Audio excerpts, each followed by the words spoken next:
So on to our next topic, talking about a rather common challenge in any business, but I think we'll focus primarily on the pet waste removal, but that being collecting payments. Yes. Collecting payments from your customers. So I understand you have a couple of stories on the dichotomy of providing a service and not getting your payment. Yes. Let's talk about that. So if I went way back to when I was in high school, when I was very first learning about accounts receivable and collecting money. Mm-hmm. I'm not going to tell those stories because they would get me in trouble. But as I grew up a little bit, I got a little bit more professional in how I approached and how we went about collecting. I'll say there was still a balance there because well into the last 5 and 10 years, I would go so far as to go and knock on people's doors to collect money if they owed even $75. I mean, that's revenue to our business. Yeah. And I oftentimes hear people talk about how, you can write that off. You can't write that off.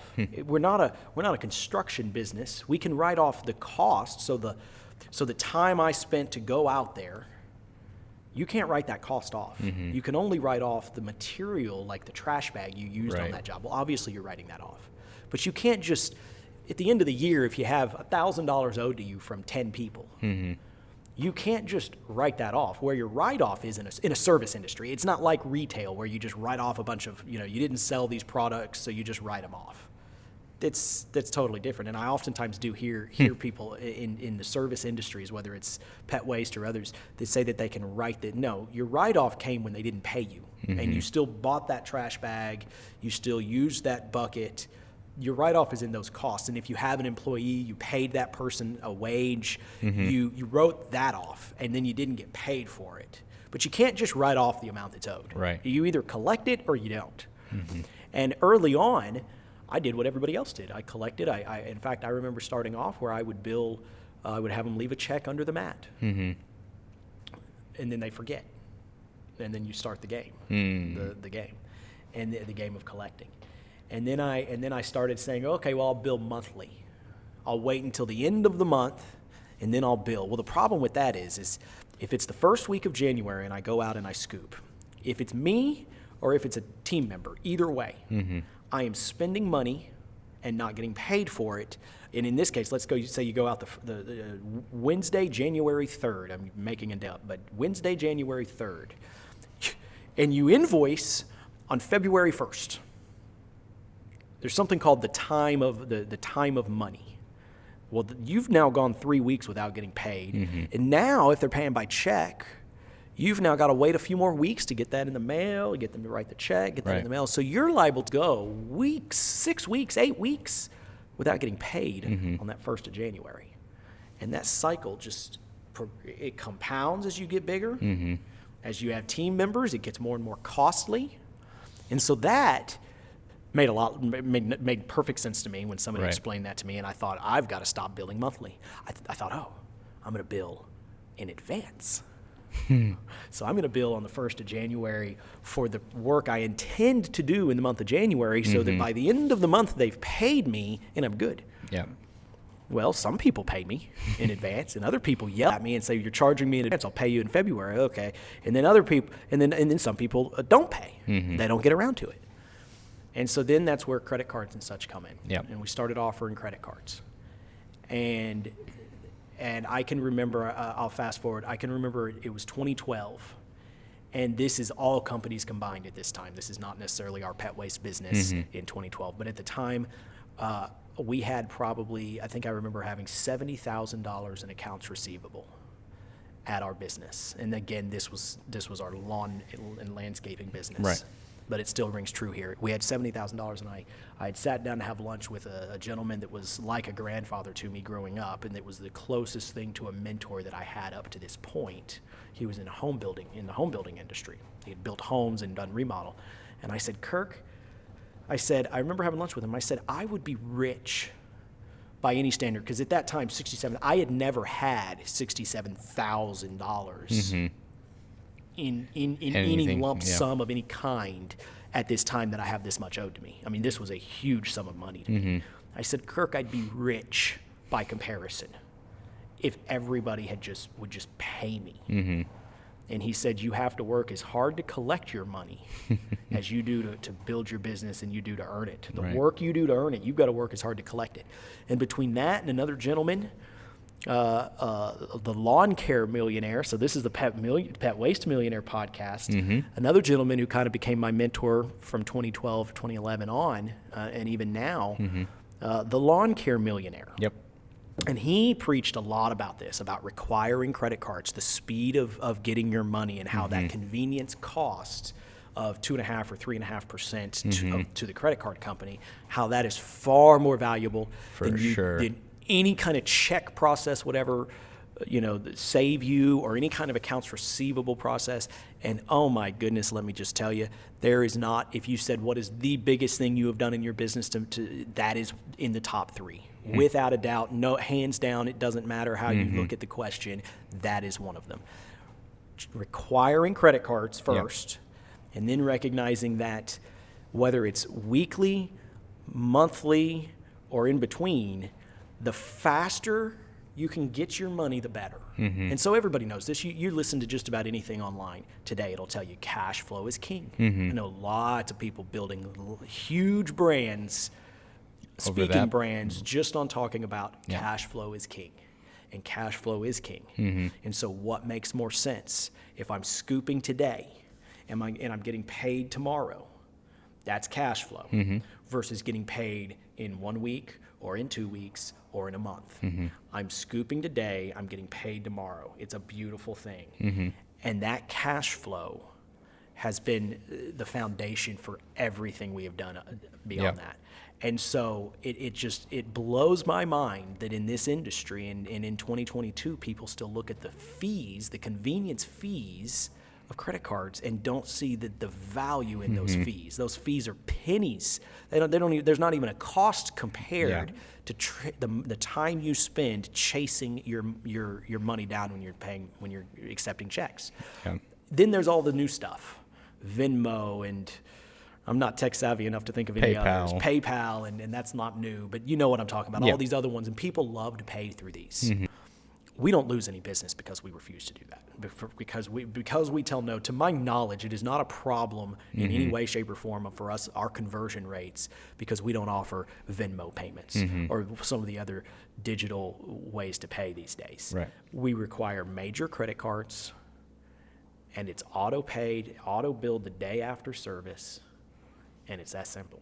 And cash flow is king, baby. It has so much value.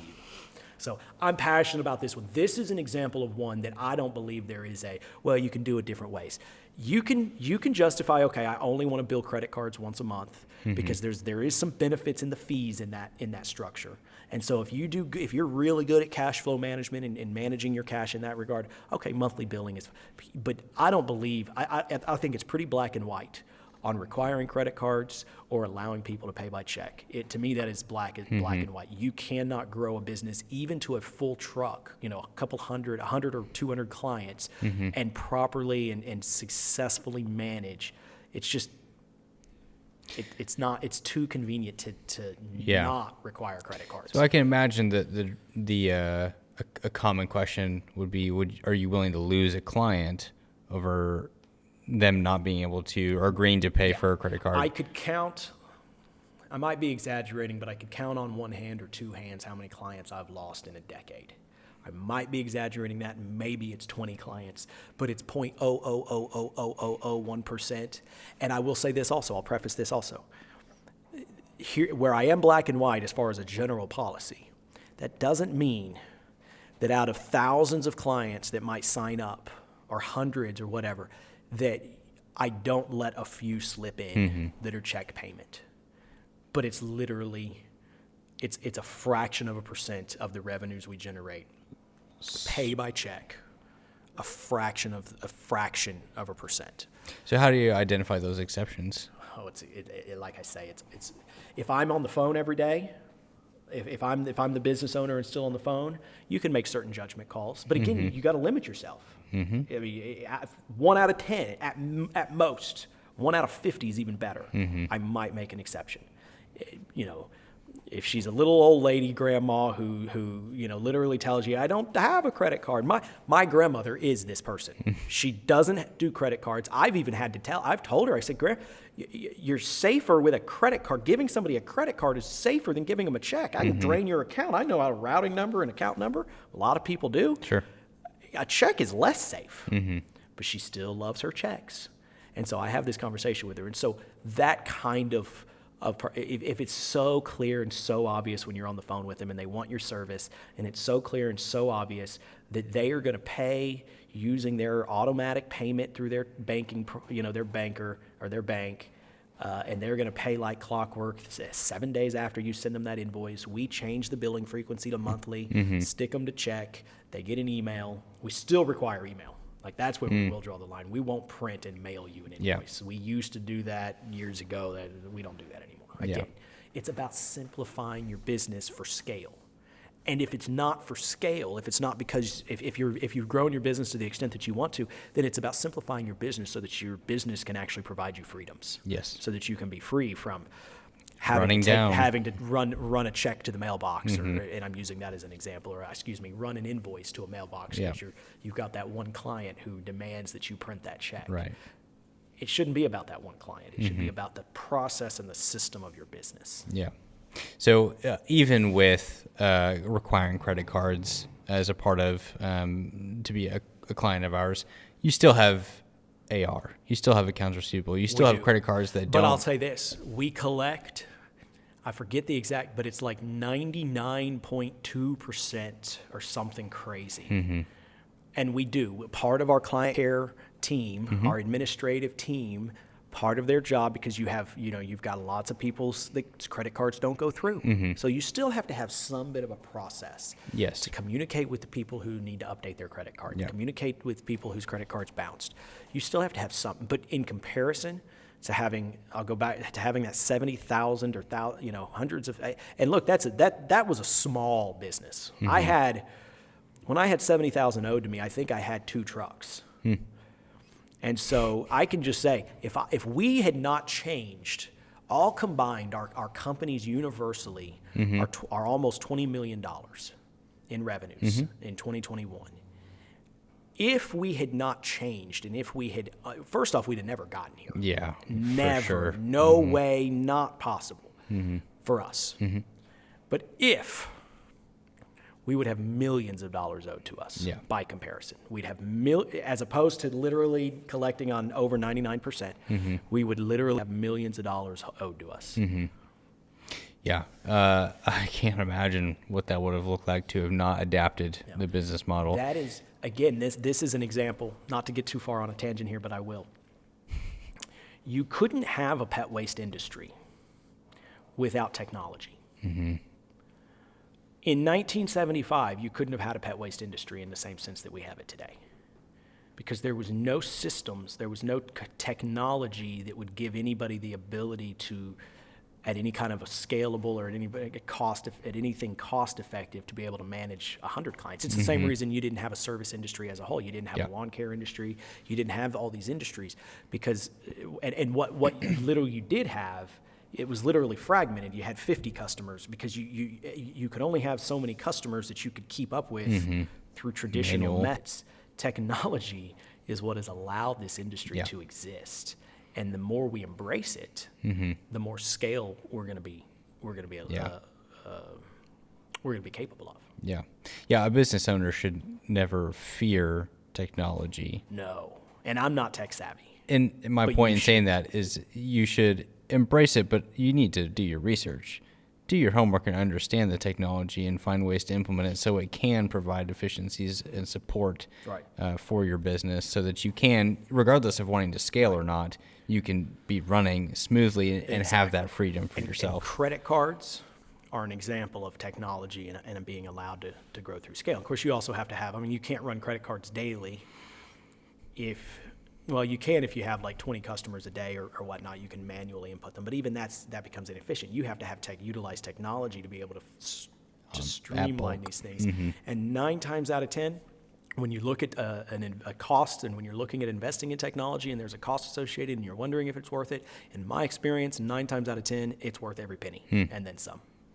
If there's anything to take using away, good judgment Sure. in what you're Yeah, picking. You know, don't just go on a binge for spending money on technology, but using good judgment and picking things. If there's even a question that it's going to add efficiencies and add value, it almost always does. yeah.